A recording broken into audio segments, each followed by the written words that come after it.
નમસ્કાર દર્શક મિત્રો, સ્પેશિયલ રિપોર્ટ કાર્યક્રમમાં આપનું સ્વાગત છે. હું છું પ્રતિપાલ. દર્શક મિત્રો, સ્પેશિયલ રિપોર્ટ કાર્યક્રમમાં આપણે વાત કરીએ છીએ હંમેશા એક નવા મુદ્દા વિશે, એક નવા વિષય વિશે, અને તે મુદ્દા પર વાત કરવા જોડાય છે આપણી સાથે જે તે વિષયના નિષ્ણાત. દર્શક મિત્રો, આજે વાત કરીશું સ્પેશિયલ રિપોર્ટમાં સાધુની રાસલીલા વિશે, એટલે કે જે રીતે વડોદરાના સોખળાના સ્વામિનારાયણ મંદિરમાં, એટલે કે જે અત્યારે કેનેડાના ટોરેન્ટોમાં જે સોખળા સ્વામિનારાયણ મંદિર છે તેની જે ઘટના સામે આવી છે કે સુગનેય સ્વામી, જે સુગનેય સાધુ છે, તેઓના દ્વારા 1 વર્ષથી જે માનસિક રીતે અસંતુલિત હતી જે મહિલા, તેની ઉપર દુષ્કર્મ ગુજારવામાં આવ્યું છે તેવા અત્યારે પ્રત્યાક્ષેપ થઈ રહ્યા છે. પરંતુ જો વાત કરવામાં આવે હરિપ્રસાદ સ્વામી, એટલે કે જે બરોડાના સોખળાના સ્વામિનારાયણ સંપ્રદાયના મહંત છે, તેઓનું કહેવું છે કે જે સુગનેય સ્વામી છે તે બિલકુલ આ રીતના તેઓનું વ્યક્તિત્વ નથી. અને જ્યારે વાત કરવામાં આવી પીડિતાના પિતા દ્વારા પણ, પીડિતાના પિતાએ જ્યારે હરિપ્રસાદ સ્વામી જોડે વાત કરવામાં આવી ત્યારે તેઓએ પણ જણાવ્યું કે ચોક્કસથી આ રીતનું બની ન શકે, પરંતુ જો બનશે તો ચોક્કસથી તેઓને સંપ્રદાયમાંથી બહાર કાઢવામાં આવશે. તો શા માટે અત્યારે આ રીતની ઘટનાઓ ઘટી રહી છે? અવારનવાર આગળ પણ જો જોવામાં આવે તો અગાઉ પણ સ્વામિનારાયણ સંપ્રદાય કદાચ આ રીતે બદનામ થયો હતો, કોઈ પણ સંપ્રદાય હોય, પરંતુ જ્યારે આ રીતની ઘટનાઓ ઘટે છે, જ્યારે સાધુ હોય અને જ્યારે આ રીતના સેક્સ કાંડ સામે આવતા હોય છે, જે વિડીયો તેમજ મેસેજીસ સામે આવતા હોય છે, તે ખૂબ જ એક અત્યારના સમાજમાં ખોટો મેસેજ જતો હોય છે તેવું કહી શકાય. તો આ વિશે આજે વાત કરી છે અને ખાસ નવા જે ખુલાસા થયા છે કે હરિપ્રસાદ સ્વામી છે, જે વડોદરાના સોખળાના મહંત છે, તેઓના અંડરવર્લ્ડ સાથે પણ ક્યાંક ને ક્યાંક કનેક્શન છે. ત્યારબાદ સુગનેય સ્વામી દ્વારા પણ જે યુટ્યુબ પર વિડીયો વાયરલ કરવામાં આવ્યો હતો અને તેમાં પણ તેઓ પોતાનો બચાવ કરતા નજરે પડતા હતા. તેઓ પણ રોતા હતા અને બચાવ કરતા હતા કે મારો ઈરાદો તે રીતનો ન હતો જે રીતનું અત્યારે મીડિયામાં સમગ્ર પ્રસરી ગયો છે. તે ફક્ત ને ફક્ત દીકરીની મદદ કરવા ઈચ્છતા હતા. તો આ વિશે આજે વાત કરીશું અને વિશે વાત કરવા આપણી સાથે સ્ટુડિયોમાં ઉપસ્થિત છે રુઝાન ખંભાતા, જેઓ સામાજિક કાર્યકર્તા છે, અને સંત જ્યોતિર્નાથ જોડાઈ ચૂક્યા છે આપણી સાથે બરોડાથી લાઈવ. આપ બંનેનું કાર્યક્રમમાં સ્વાગત છે. હજી રુઝાનજી, સૌપ્રથમ આપણે પૂછવા માંગીશ કે જે રીતે અવારનવાર આ રીતની ઘટનાઓ સામે આવતી હોય છે, અગાઉ પણ આ રીતના કિસ્સાઓ સામે આવી ગયા છે, અને એક જે નવો ખુલાસો થયો છે કે જે મહંત છે હરિપ્રસાદ સ્વામી સોખળાના, તેઓના અંડરવર્લ્ડ સાથે પણ કનેક્શન સામે આવી રહ્યા છે, અને ક્યાંક ને ક્યાંક સુગનેય સ્વામીને પણ તે છાવરવાનો પ્રયાસ કરતા હોય તે રીતનું પણ સામે આવી રહ્યું છે. જણાવશો? સાચી વાત છે. આ કંઈ મને નવું ના લાગ્યું, કારણ કે નોર્મલી આ જે અલગ અલગ સંપ્રદાય હોય ને એ લોકો જેટલો પાવર એ કરતા હોય, એન્જોય કરતા હોય, તો એ પાવર એન્જોય કરવામાં ઓબ્વિયસલી આ બધા અંડરવર્લ્ડ કોન્ટેક્ટ યા પોલિટિકલ કોન્ટેક્ટ, પોલીસ કોન્ટેક્ટ, આ બધું બાય ડિફોલ્ટ આવી જ જાય છે. એટલે તમને નવું લાગ્યું, મને કશું નવું ના લાગ્યું, કારણ કે આના લીધે જ એ લોકો they can enjoy power and also they can એ લોકોના વધારે પેલા અવનવાય કે શું કે અવનીઓ બને, અને you know that is the thing. હવે જે તમે જે લિંકિંગ આપો છો કે એ ના પાડે છે કે આવું ના થઈ શકે, પણ સત્ય છે કે થયું છે. કેટલા લેવલનું થયું છે obviously that is a matter of debate, કે ભાઈ પેલી કહેશે આટલા લેવલનું થયું છે અને પેલો કહેશે આટલા લેવલનું થયું છે. એ અત્યારે પોઈન્ટ નથી, પણ થયું છે અત્યારે એ પોઈન્ટ છે. ને આપણે જે થયું છે, જે ના થવું જોઈએ, વોટ એવર લેવલ. કારણ કે જ્યારે તમે એક સાધુ છો, તમે પોતાના સેલ્ફને, specially when you talk of Swaminarayan, મને ખબર છે કે ઘણીવાર ઘણા ફંક્શન્સોમાં નાટક થાય છે. I should use the word નાટક, કે ઘણા ફંક્શન્સોમાં અમે બેઠા હોઈએ ને પેલા સ્વામિનારાયણનું આખું પેલું ધાડું, એટલે પેલું આમ બધા 2, 5, 6 લોકો આવે ને બધા પછી ફર્સ્ટ જ્યાં બી બહેનો બેઠી હોય બધી બહેનોને પાછળ લઈ લઈએ, આગળ લઈ લઈએ, ના એવું બધું કરે. એટલે આ બહુ અજીબ લાગે છે.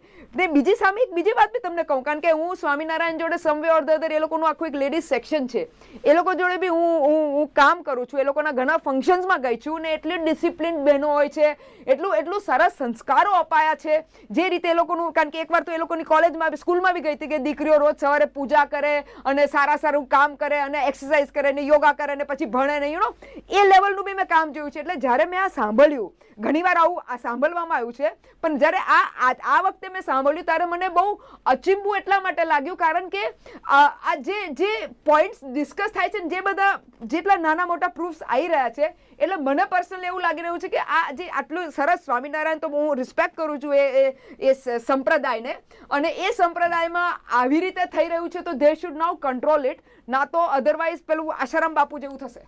જી જી, આપણી પાસે પણ આવવા માંગીશ અને પૂછવા માંગીશ કે જે રીતે એક કલંક તો કદાચ લાગી જ ગયો હતો સંપ્રદાયમાં, જે રીતે સેક્સ કાંડ સામે આવ્યું કે એવા આક્ષેપ કરવામાં આવી રહ્યા છે, પરંતુ અગાઉ પણ જે રીતે વિડીયોઝ વાયરલ થયા હતા તેમાં પણ ચોક્કસથી સંપ્રદાયને ક્યાંક ને ક્યાંક બદનામી ભોગવવી પડી હતી. અત્યારે જે નવા ખુલાસા થયા છે કે સોખળા સ્વામી મંદિરના જે મહંત છે હરિપ્રસાદ સ્વામી, તેઓના પણ ક્યાંક ને ક્યાંક અંડરવર્લ્ડ સાથે કનેક્શન, જે રીતે રુઝાનજીએ પણ જણાવ્યું કે ચોક્કસથી પાવરનો દુરુપયોગ કરતા હોય છે, ભલે તે પછી અંડરવર્લ્ડ સાથે હોય કે પોલિટિકલી હોય. શું કહેશો?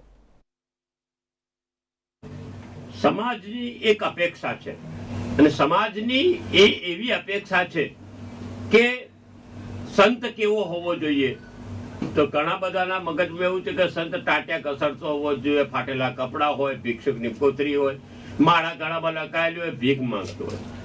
પણ આજના સાંપ્રત સમાજની અંદર સંતની વ્યાખ્યા લોકોના મગજમાં એવી છે કે જે ભપકાથી જીવતો હોય, જેની પાસે મોટા મોટા લોકો આવતા હોય, જે સંતો આડંબરથી જીવતા હોય, તેવા સંતોનું માન વધારે છે. સહજ અને સામાન્ય જીવન જીવતા સંતોની અપેક્ષાઓ ઓછી છે. ત્યારે આવી પરિસ્થિતિ ઊભી થાય અને આ કઈ આજનો ખેલ નથી. રુધાનબેને કીધું કે આ બહુ જૂની વાત છે કે રાજુ રિસાલદાર જીવતો તો ત્યારની વાત છે કે રાજુ રિસાલદાર ન ફોટા એમની સાથે આવ્યા કે ભોમનાથજીએ એમને પોતે બધા જણાવ્યું કે આ ગુનેગારો આ લોકોને એમના ચરણોમાં, એ ચરણોમાં આવે અને લોકોને ફોટા મૂકે બહાર આવેલો ફોટો એટલે એમ કહેવાય કે જો અમારે ત્યાં આવતા હતા, આ અમારે ત્યાં આવે છે, કેમ તો કે બહુ મોટી વ્યક્તિ કહેવાય, આ દુનિયા જેને નથી ગાંઠતી તેવા માણસ અમારે ત્યાં પગે લાગે. આ આડંબર ઉભો થાય અને આ આડંબરના લીધે દેખાવો ઉભો થાય. દેખાવો ગુનાહિત પ્રવૃત્તિ તરફ લઈ જાય છે અને આનું તાદશ્ય પરિણામ છે. પ્રતિપાલ જી આજે રુજાનજી જણાવશો કે જો વાત કરવામાં આવે સુજ્ઞય સ્વામીની તો તેઓની ઉપર આક્ષેપ કરવામાં આવી રહ્યા છે અને તેઓનું આપે પણ હમણાં જ યુટ્યુબ ઉપર જે વિડીયો તેઓએ મૂક્યો હતો, વાયરલ થયો તે પણ જોયો હશે. તેઓ તેમાં પોતાનો બચાવ કરી રહ્યા છે, એક બાજુ રડી રહ્યા છે. તેઓનું કહેવું છે કે ચોક્કસથી મારો આ રીતનો આશ્રય ન હતો. જે દીકરી છે તે કદાચ તેઓએ જણાવ્યું હતું કે માનસિક રીતે બીમાર છે, તેઓને બચાવવાનો તે પ્રયાસ કરી રહ્યા હતા, પરંતુ અચાનક જ તેઓના પરિવાર દ્વારા અને તેમજ તે દીકરી દ્વારા પણ જણાવવામાં આવ્યું કે અમારી સાથે હવે તેમને લગ્ન કરવા છે દીકરીને.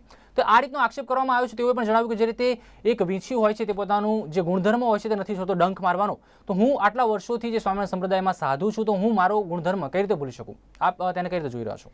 હવે જે એમને મેં અત્યારે જે પેલો વિડીયો જોયો નથી પણ થોડા ગ્લિમ્સીસ ક્યાંક જોયા હતા, તો કંઈક રડ્યા હતા, તર્યા હતા અને બધું કર્યું હતું. ફાઇન, આઈ મીન હવે એ કેટલું સાચું જૂઠું આપણે અત્યારે ના કહી શકીએ, પણ અગર એ પહેલો પોઈન્ટ એ છે કે અગર એ આટલા મેચ્યોર્ડ માણસ છે, રાઈટ, જ્યારે તમે સાધુનો આપને સ્પેશિયલી સ્વામિનારાયણની વાત કરું છું, અને જ્યારે તમે લો એટલે બાય ડિફોલ્ટ પેલું લેડીઝ વાળું તો આવી જ જતું હોય, પછી તમે એમાં તમે આવી રીતે ફસો અને પછી કહો કે હું પેલીને હેલ્પ કરવા જતો હતો, તો હેલ્પ તમે કઈ લેવલ પર કરવા જાઓ છો ને કેવી રીતે કરવા જાઓ છો એ ઇમ્પોર્ટન્ટ છે. એટલે હવે તમે તમારા જાતને બચાવવા તમે બધું હ્યુમેનિટી દેખાડવાની કોશિશ કરો છો કે હું હેલ્પ કરવા જતો હતો. એટલે હેલ્પ કરવાનો મતલબ એ નથી કે તમે આવી સેક્સ લીલા કરો, બીજી રીતે બી હેલ્પ થાય છે અને એ રીતની હેલ્પ સાધુ પાસે એ રીતની હેલ્પ એક્સપેક્ટ કરાય, સેક્સ લીલાવાળી હેલ્પ ના એક્સપેક્ટ કરાય. એટલે તમે અગર એને હેલ્પ કહેતા હો તો ઓબ્વિયસલી યુ આર રોંગ.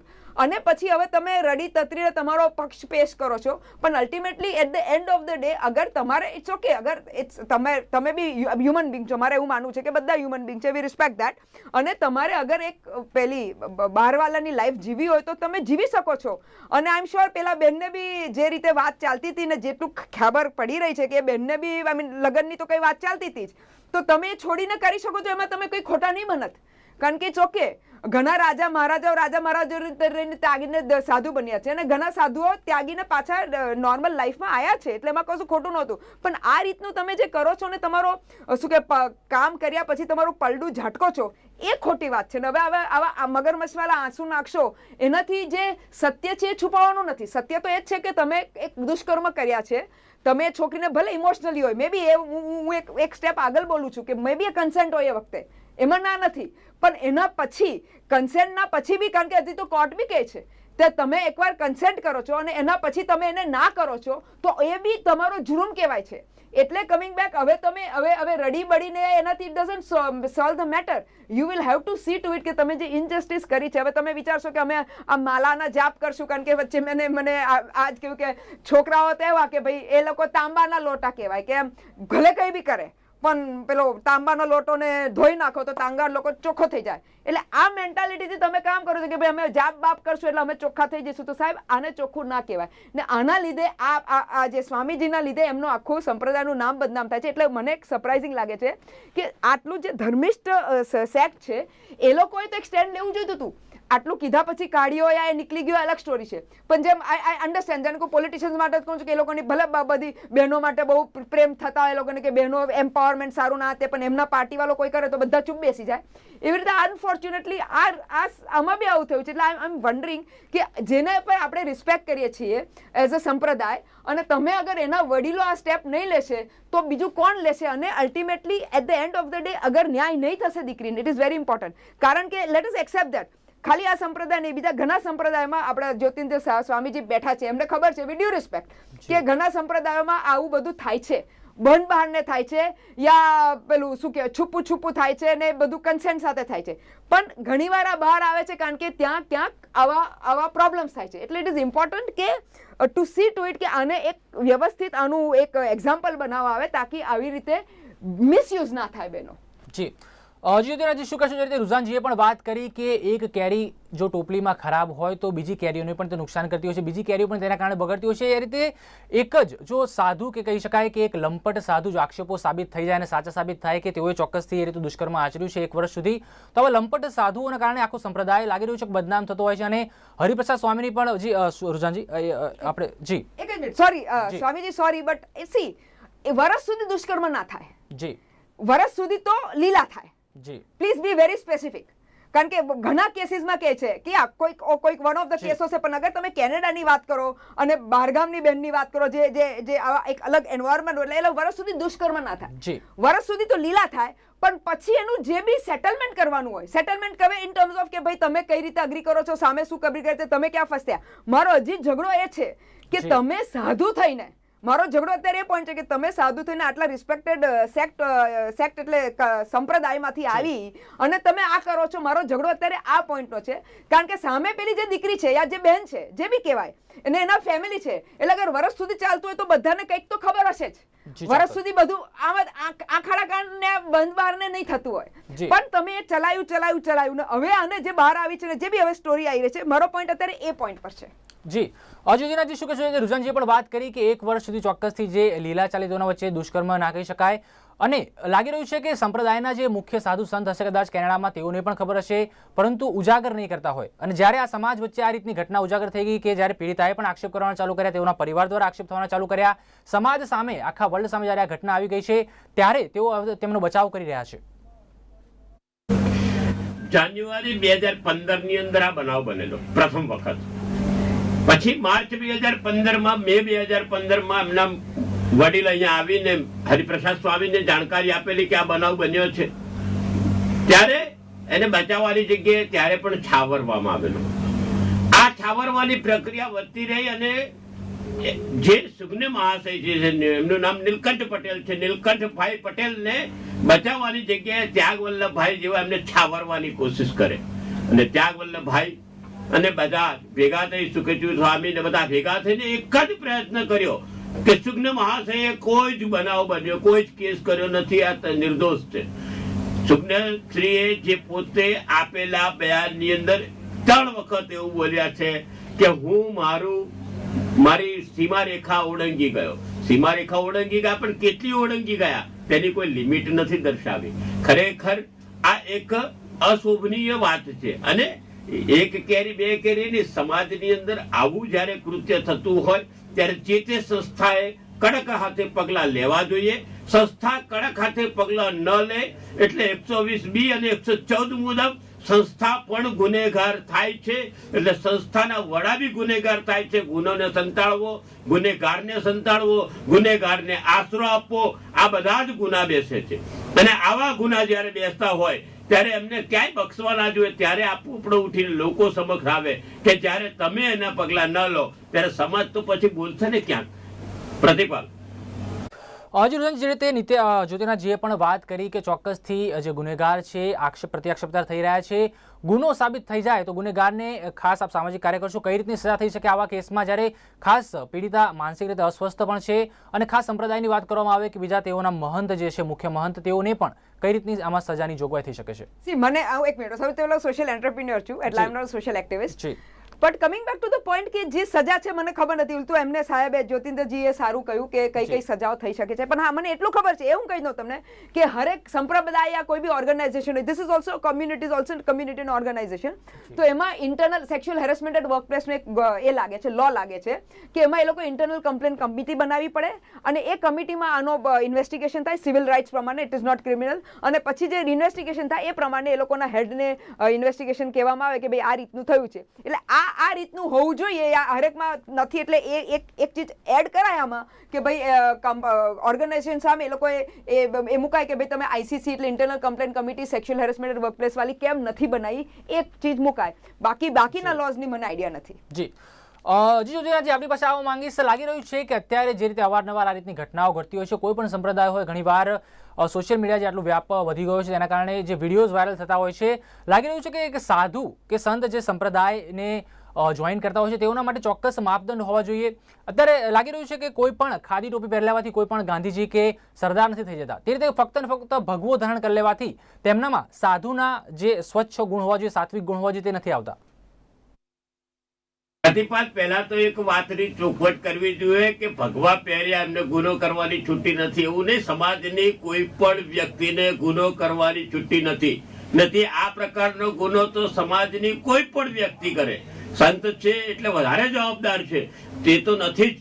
શું તમે સંત નથી તો તમને એવો છુટ્ટી આપવામાં આવે? તમે ગમે તે છોકરીને મસ્કરી કરો, કોઈને છુટ્ટી નથી. સમાજની અંદર બધા એક જ લાકડી હાંકવામાં આવતા હોય છે, પણ સમાજની અંદર આપણે ત્યાં ફરીને ફરી કહું કે આડંબરની પ્રક્રિયા છે. જીવતા સાધુઓ, તેની સામે જે તે સંસ્થાએ, ના સંપ્રદાયના તો ના સંપ્રદાયના સંતો એમની સંસ્થા હોય, સ્વામિનારાયણની સંસ્થાઓ હોય કે જે કઈ સંસ્થા હોય, તેમને તેની પર યોગ્ય કાર્યવાહી કરવી જોઈએ અને તેમને કાયદેસર એની પર ગુનો દાખલ કરવાની પહેલતા ખરેખર એ સંસ્થાએ કરવી જોઈએ. મેં હમણાં બહુ સરસ રૂજાનબેને કીધું કે આ સંસ્થા ગુનેગાર સાબિત થાય. સંસ્થાઓ જો ગુને ના દાખલ કરે ને સંસ્થા છાવરે ગુનેગારને, તે મોટે ગુનો છે.